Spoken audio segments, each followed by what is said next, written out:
Good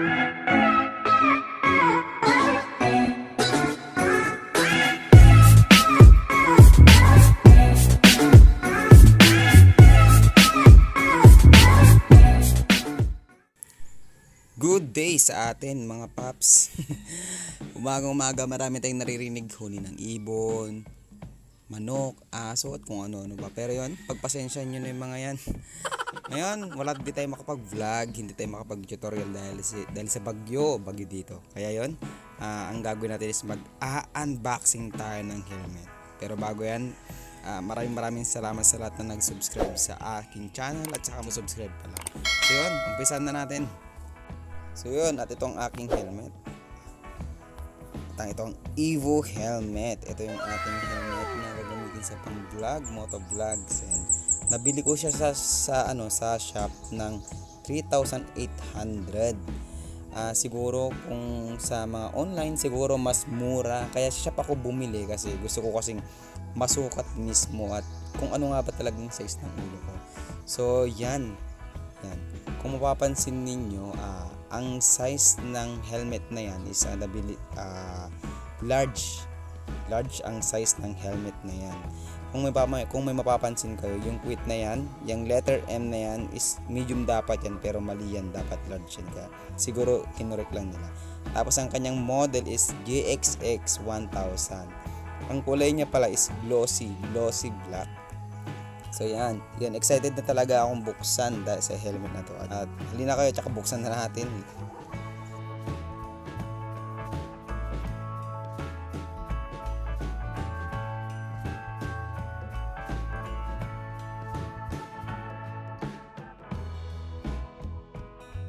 Yan, at buksan na natin. Yan. Sa totoo lang mga paps is natanggal ko na yung tag nito kasi yung sinukat ko kasi sa nasara-sara, kaya yun, tinanggal ko na. Yan. Ito yung kanyang laman. Yan. Ang una natin kukunin ay ang kanyang clear lens. Yan, yung clear lens na yan. So yan, maganda siya talaga actually para sa akin. Kung kumpara dun sa ordinaryong helmet, kasi ako matagal na akong gumagamit ng walang ICC na helmet, puta. So yan ang ating helmet. Yan. Ang tab, no? Dama.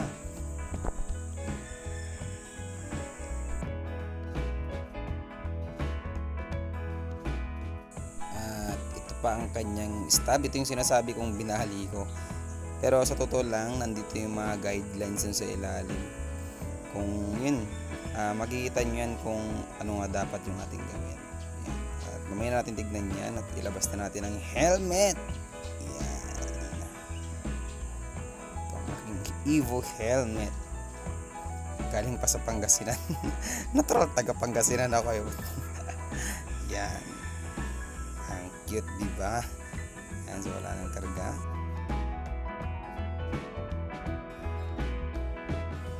Yan, tulad ng sabi ko kanina, dito mo lahat makikita lahat ng bawal sa helmet at kung ano nga dapat yung pagsuot yan. Kung makikita nyo yan, yung mga yan. Ako nga, hindi ko na sinusunod to Yan, basta makikita. Tapos kung mapapansin nyo, bawal palang isprayan yung helmet ng kung ano-anong klase. Yan. Ngayon ko lang alam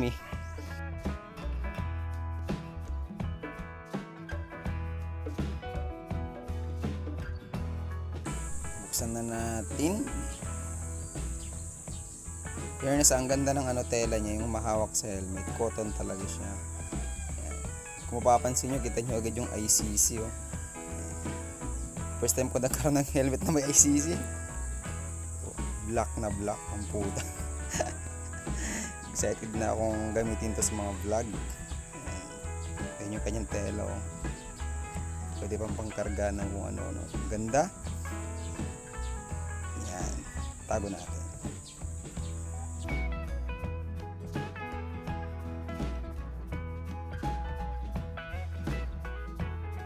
Napansin ko lang yung pom nito napakaganda kumpara dun sa helmet na ginagamit ko kahit paano. Ang ganda, promise. Yan. Kompleto siya, tapos tsaka yung yung lock niya is, alam mo talagang safe na safe ka. Oh, ang ganda niya, promise. Yan. Sana makita niyo mga paps. Yun. Ang ganda, promise, ng Evo helmet na to. First time ko lang naman nagkaroon ng ganito eh.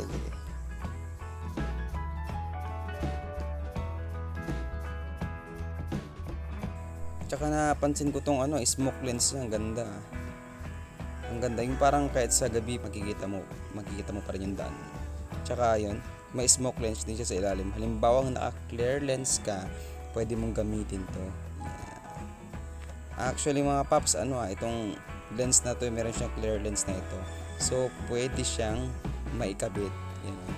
Yun yung kabitan niya. Yan. Pipindutin mo lang yan, tapos automatic nang matatanggal yan. Magkabila yan na natatanggalin mo. So yun, napakaganda ng Evo helmet na to yan. Meron na rin yung sa may mount. Yan, tataas-taas na lang po yan. Meron din ganyan sa taas. Sa taas ng kanya.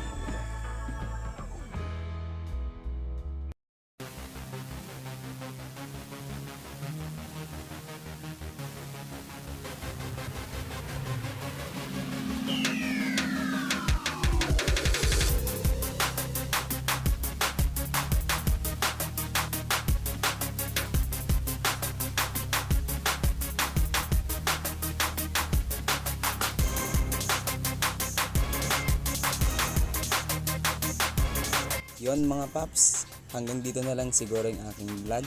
Maraming salamat sa inyo sa pagla-like, pag-share, pag-subscribe sa aking channel. Sana naway nag-enjoy kayo sa aking vlog sa pag-unboxing ng Evo helmet GSX-1000.